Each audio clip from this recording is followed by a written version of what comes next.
10:21 de la mañana del 7 de febrero de 2025, la Sala de Casación Penal de la Corte Suprema de Justicia se constituye en audiencia pública para la lectura del fallo que emitió el 5 de febrero del año en curso dentro de la impugnación especial con radicado 65614. Como lo tiene acordado la Corte, esta lectura apenas es un extracto de la providencia, no constituye la sentencia, no la complementa ni se integra a ella. Es solo una herramienta metodológica para racionalizar las labores de la corporación, de modo que al finalizar el presente acto, los interesados pueden tener el texto completo de la decisión. Para efectos del registro, solicito a los comparecientes hagan su presentación por la Fiscalía. Buenos días, honorable magistrado. Reciba un cordial saludo que hago extensivo a la señora secretaria, al representante del Ministerio Público y a la bancada de la defensa. Por la Fiscalía, Néstor Millán Gámez, fiscal 10º delegado ante esta honorable corporación. Muchas gracias, señoría. A usted, señor fiscal. Por la defensa. Muy buenos días, honorable magistrado. Un saludo extensivo para las demás partes intervinientes en esta vista pública. En calidad de defensa, Wendy Estefanía López Salazar, identificada con cédula 1026-579-099 de Bogotá.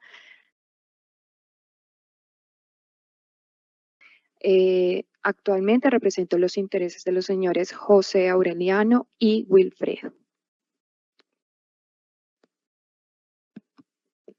Señor magistrado, un saludo respetuoso a usted y a todas las personas que intervienen en esta audiencia de manera presencial y virtual. Mi nombre es René Leonardo Díaz Ortega, me identifico con cédula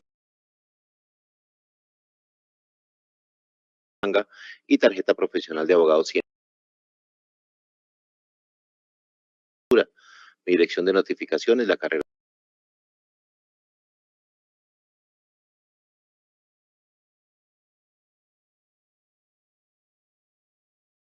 Represento en calidad de defensor suplente los intereses del señor Exxon Alexis Benito Castro en este trámite, de acuerdo a la documentación que remití de manera previa a la Secretaría de la Sala.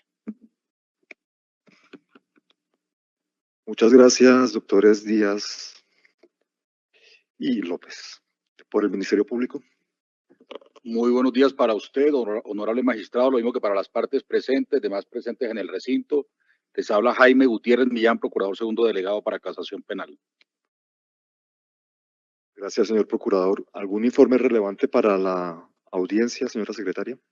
Honorable magistrado, habiéndose hecho efectiva la captura del señor Exxon Alexis Benito Castro, se encuentra conectado de manera virtual desde el juzgado promiscuo del circuito de Puerto Carreño.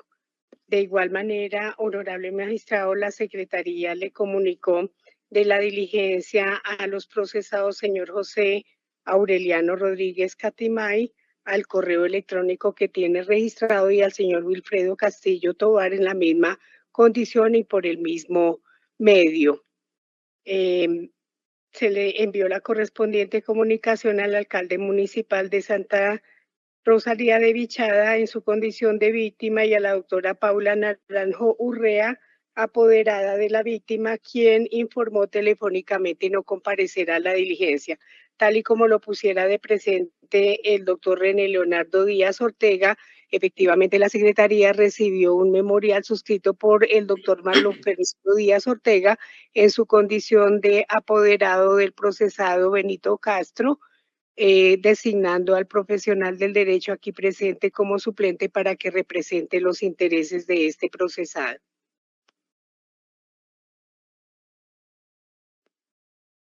Muchas gracias. El señor Benito Castro puede hacer su presentación desde el sitio donde se encuentra conectado. Cordial saludo para todos los presentes. Mi nombre es Alexis Benito Castro, cédula de ciudadanía.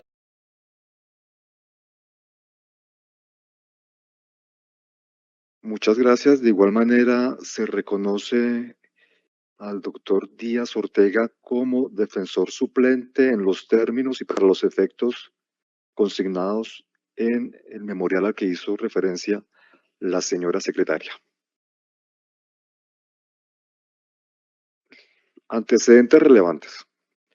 Los señores Hexon Alexis Benito Castro, José Aureliano Rodríguez Catimay y Wilfredo Castillo Tovar fueron procesados, los primeros como coautores y el último como interviniente, por el delito de peculado por apropiación, de acuerdo con el artículo 397, inciso tercero del Código Penal. Fueron absueltos en primera instancia el 6 de junio de 2023. Posteriormente, el 19 de septiembre del mismo año, el Tribunal Superior de Villavicencio revocó la sentencia y los condenó por primera vez por el delito de peculado por apropiación en la mencionada condición. Inconforme con la determinación, la defensa de los procesados promovió la impugnación especial de cuya resolución se ocupó la sala. El resumen de la decisión es el siguiente. La sala es competente para decidir la impugnación especial promovida contra la sentencia de segunda instancia, de acuerdo con lo indicado en el numeral séptimo del artículo 235 de la Constitución y las reglas provisionales fijadas en la Providencia AP 1263 del 3 de abril de 2019 dentro del radicado 54215. Correspondió a la sala resolver en primer lugar las solicitudes de nulidad en las que se planteó, por un lado, la existencia de irregularidades que atentaron contra las garantías de los procesados por imprecisión en los hechos jurídicamente relevantes que vulneraron el principio de congruencia. Por otro lado, la afectación del derecho a la defensa técnica de Hexon Alexis Benito Castro por incompatibilidad entre su defensa y la de los demás procesados. En segundo lugar, de manera subsidiaria, si el tribunal acertó o no al establecer la existencia del delito de peculado por apropiación y la consecuente responsabilidad de los procesados. La Corte comenzó por abordar la temática de los hechos jurídicamente relevantes, resaltando que son el eje central del proceso penal porque constituyen el derrotero que fija el ejercicio de la defensa. Realizó el recuento de lo ocurrido en las audiencias de formulación de imputación y de acusación para concluir que desde el inicio de la actuación, los procesados y su defensa tuvieron conocimiento de ellos de manera clara y que se condensan de la siguiente manera. Primero, Hexon Alexis Benito Castro, alcalde de Santa Rosalía Bichada, previa comunicación con Ramón Caribana Catimay, determinó colaborarle con la construcción de un puente ubicado en el resguardo indígena etnia Sáliva de Santa Rosalía. Segundo, Ramón Caribana y un grupo de personas conseguidas por este construyeron el puente sin que mediara contrato alguno. Tercero, Benito Castro, sin embargo, celebró el contrato número 164 de 2012 con Wilfredo Castillo Tovar por valor de 15.590.769 pesos con 87 centavos, cuyo objeto era el mejoramiento y adecuación del puente ubicado en el resguardo indígena etnia Sáliva de Santa Rosalía. 4. Wilfredo Castillo Tovar no ejecutó el contrato. Quinto, la supervisión del contrato estuvo a cargo de José Aureliano Rodríguez Catimay, quien a pesar de lo anterior, suscribió la certificación de cumplimiento del contrato. Sexto, con el citado documento, Hexon Alexis Benito Castro ordenó el pago del contrato, produciéndose una apropiación de 13.719.876 pesos con 87 centavos que defraudó el patrimonio público.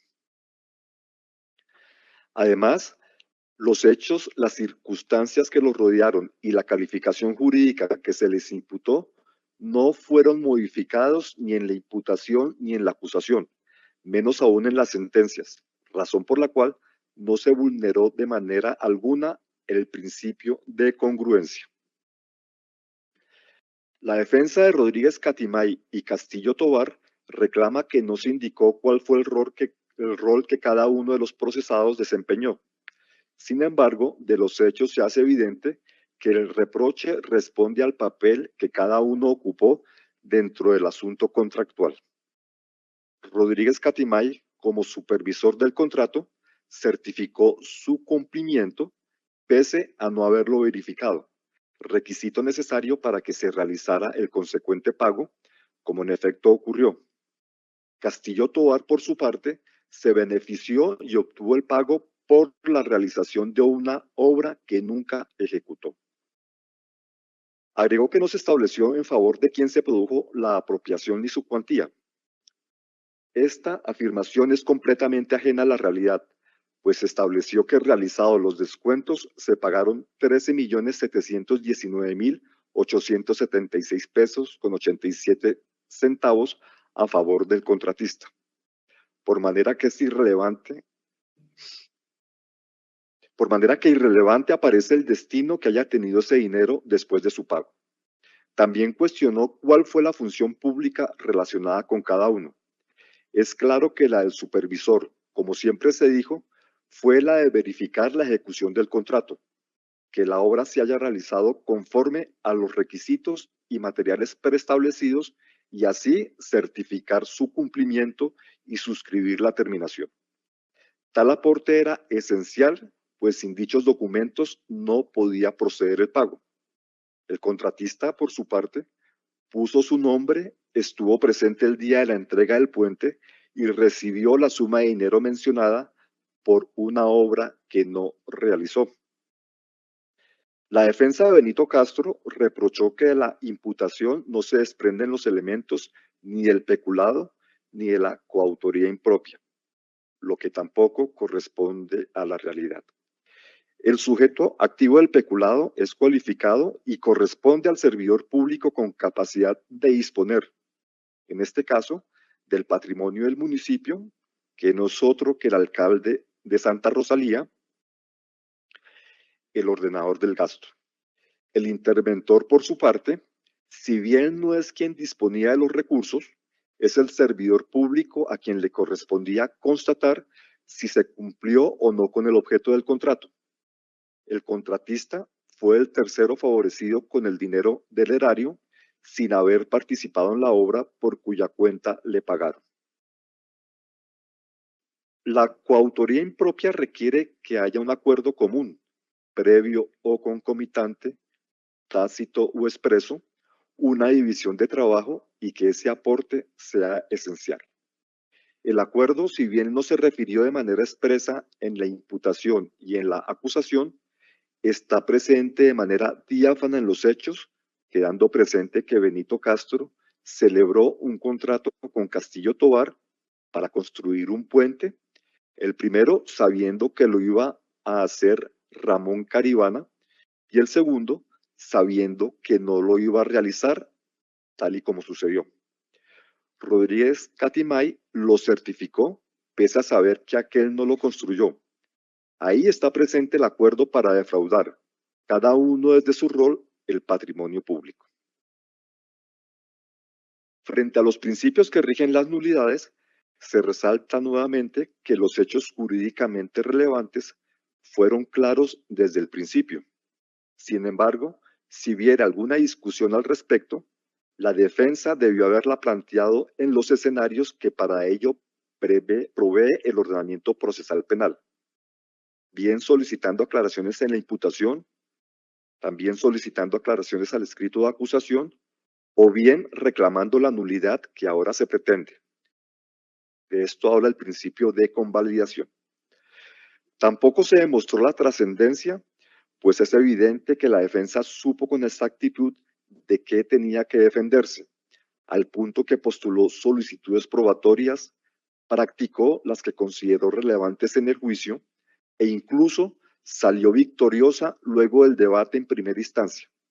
Entonces la nulidad no prospera. La segunda nulidad, relacionada con la afectación al derecho de defensa, también fue negada por la sala, pues no se observó incompatibilidad alguna que afectara las garantías de Benito Castro. Las deficiencias en la defensa técnica capaces de quebrantar las garantías del procesado, requieren probar que la actitud procesal asumida obedeció a una decisión negligente del defensor de gestionar sus derechos. Implica también demostrar la gestión objetiva que debió desarrollar y su incidencia de cara a las conclusiones del fallo cuestionado. La defensa criticó que el rol de cada uno de los acusados hacía que las posturas fueran antagónicas, lo que llevó a que no se atacara la responsabilidad individual.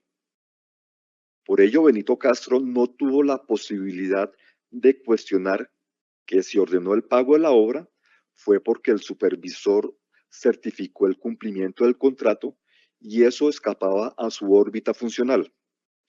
Así, si el abogado anterior no hubiera desistido de varios testigos decretados en la audiencia preparatoria, conociendo la motivación del fallo del tribunal, el resultado del proceso hubiera sido diferente. La Corte observa que los cuestionamientos no acreditan errores de bulto o negligencia en la labor defensiva del antecesor que configuren un vicio de garantía. De hecho, no se indicó de qué manera las pruebas no practicadas hubieran cambiado el sentido de la decisión de cara a las pruebas practicadas y valoradas por el tribunal, por lo que no se demostró la trascendencia de la nulidad propuesta. Además, la teoría del caso de la defensa conjunta se dirigió a demostrar que el contrato de obra se ejecutó y que el pago recibido por Wilfredo Castillo Tovar fue debidamente realizado. Esta postura de ninguna manera es irrazonable, irracional o incompatible con el derecho a la defensa y la protección de la presunción de inocencia de los acusados. En el juicio declaró el alcalde y el secretario de planeación y el supervisor del contrato, quienes expusieron desde su propia órbita su visión de los hechos y lo ocurrido en el curso del contrato. Ninguno realizó manifestación concerniente de la que se pudiera extraer la existencia de posturas irreconciliables o eventuales imputaciones recíprocas, de las que emergiera una verdadera incompatibilidad como la que ahora pretendía el impugnante. En conclusión, una nueva visión del proceso que permite sugerir nuevas estrategias defensivas no expone una incompatibilidad en la labor adelantada ni errores ostensibles de parte del profesional del derecho al que reemplazó. Por eso, la nulidad no prospera.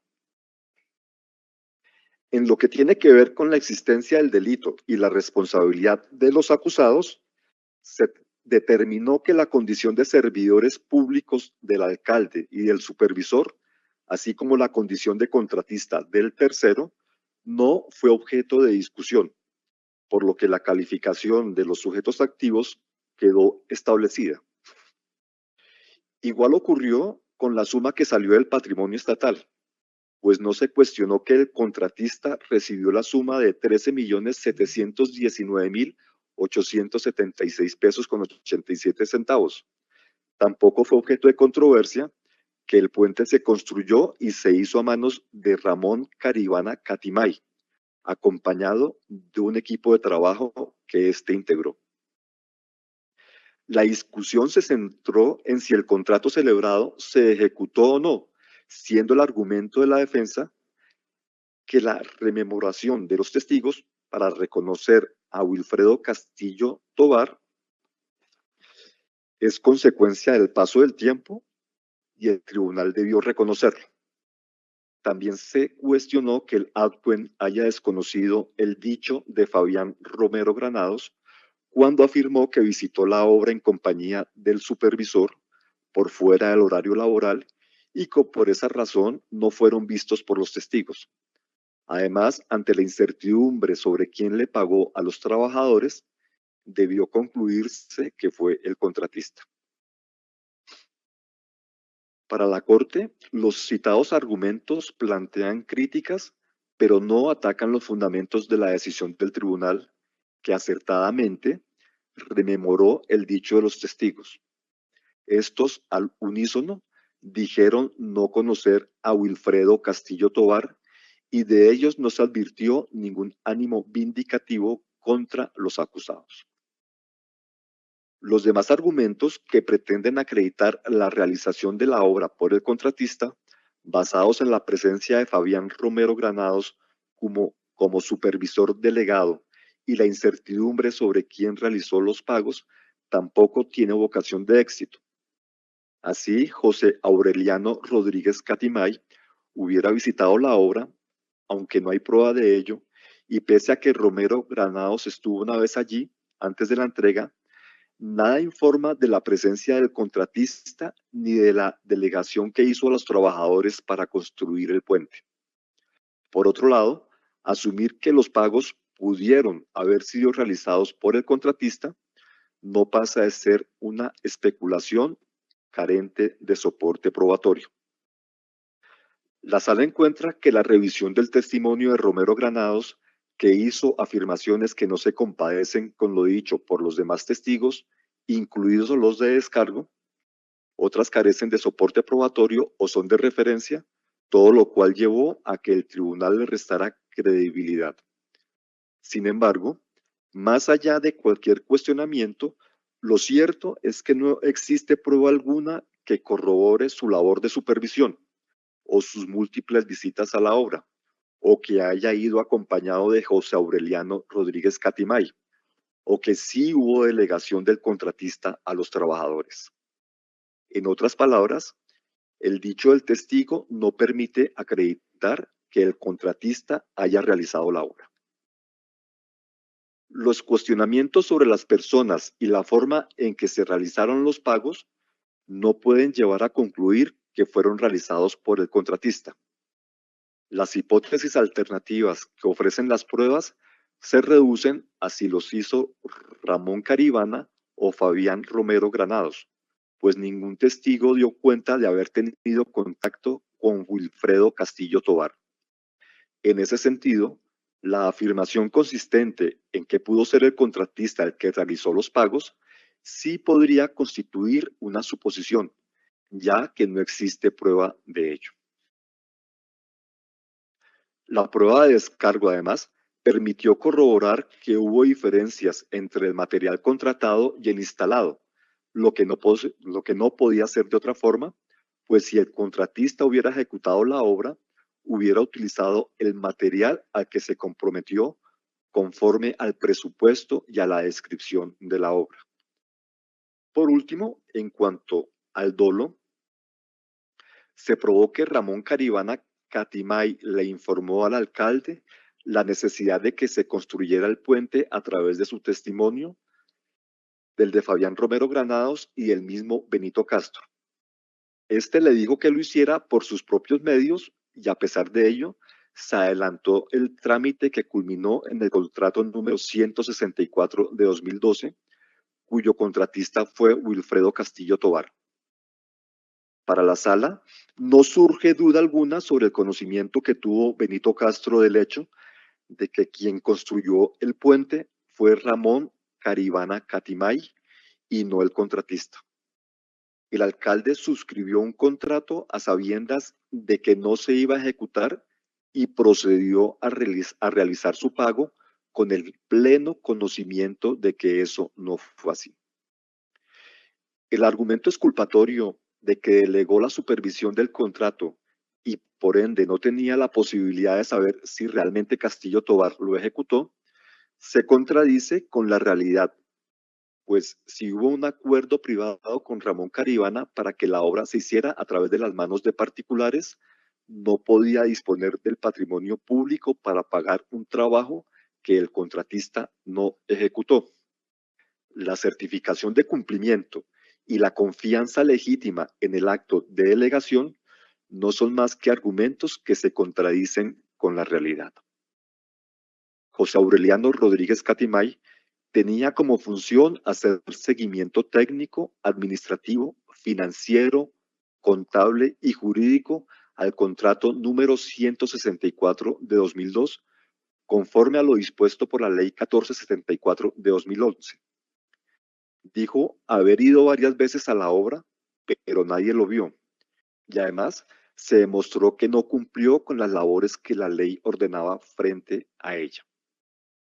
Firmó el cumplimiento del contrato pese a que no había soportes de justificación de los gastos del contratista, tampoco del pago a los trabajadores, y no hubo un informe específico sobre cómo se invirtieron los recursos. Siendo así, es evidente que la supervisión se limitó a lo afirmado por Rodríguez Catimay, verificar que el puente estuviera hecho sin importar quién fue la persona que lo construyó.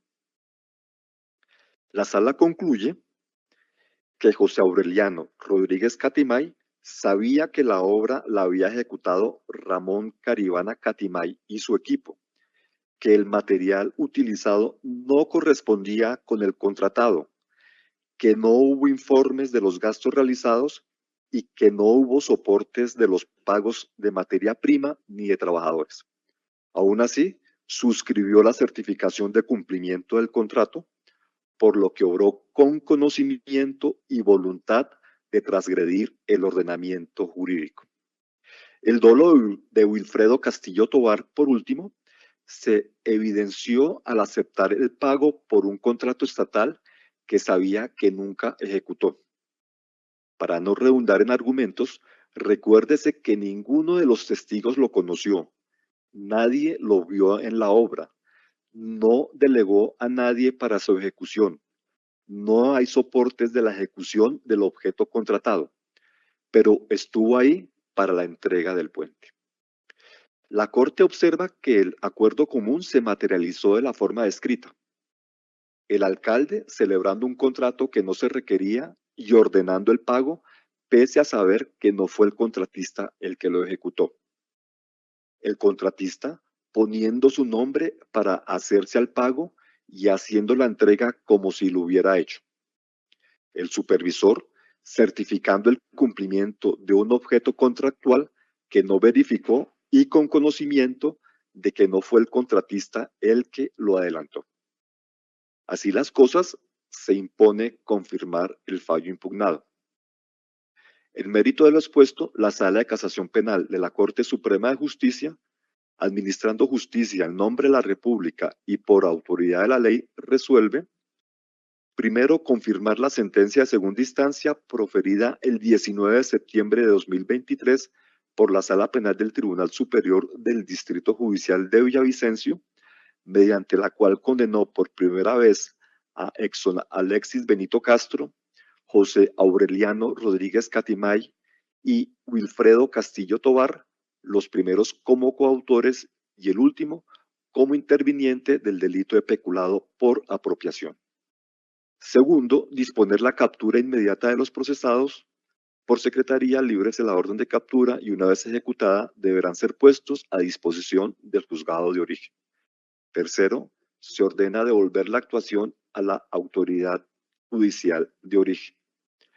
Contra esta decisión no proceden recursos, notifíquese y cúmplase.